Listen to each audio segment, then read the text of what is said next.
Ассалаумағалейкум фотошоп сүйер қауым. Мен өткенде ғана ВК-ға салған болатынмын. Осы екі фотоны барлығы осының ішінен селфи фотоны таңдадым. Мұқият қараңыздар, барынша түсіндіруге тырысам.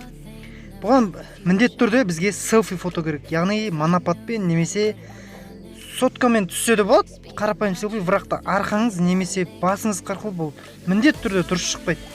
Барынша қолыңыз ұзын қылып түсіңіз немесе жоғарыдан біреуге түсіртіп істеңіз. Ол үшін бізге добавить фото. Барынша монопат болған дұрыс. Мінекей, добавить фото үлкейтеміз. Фотоның күшін азайтамыз.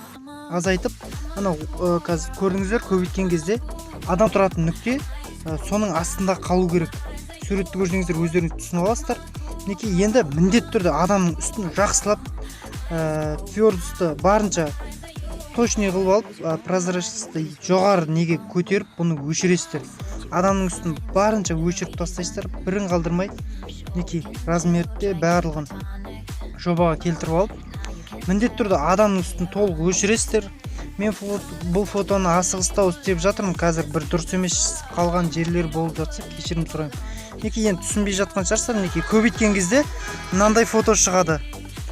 Көрдіңіздер? Енді адамның үстін барынша өшіріп шығасыздар, себебі бізге бұл қатты маңызды. Мінекей, дәл осындай фото шығады. Енді FX-ке кірмей тұрып, тағы да айтар кетерлік, мен бұл фотоны асығыстау жасап жатырмын.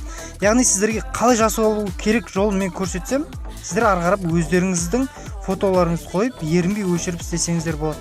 Мен шамалы асығыстау істеп жатырмын, оған кешірім сұраймын. Барынша адамның үстін, ең бұл жерде маңызды зат, адамның үстін өшірсеңіздер болды. Адамның үстіне фото басылмаса болды. Ары қарап мінекей осындай дайын фото шығады. Енді бізге FX-ке кіріп түстерін ауыстыруымыз керек. FX-ке кіреміз. Осы жерден сіздің суретіңізде қайсы тура келеді, соны қоясыздар. Яғни кейде фото бөлек, адамның артық фон бөлек болып жатса, FX-пен білесіздер, өшіргішті алып, артық фонды өшіріп тастап қылсаңыздар да болады. Осымен біздің фотомыз дайын, барынша түсіндірдім деп ойлаймын. Мінекей, ашық қалған жері бар екен. Соны жақындатамыз. Копированиемен жоқ қылып жібере саласыздар. Ондай жерді қатты уайымдаудың қажеті жоқ. Мінекей, осымен біздің фотолар дайын. Жасаған фотошоптарыңыз бізге жіберіңіздер.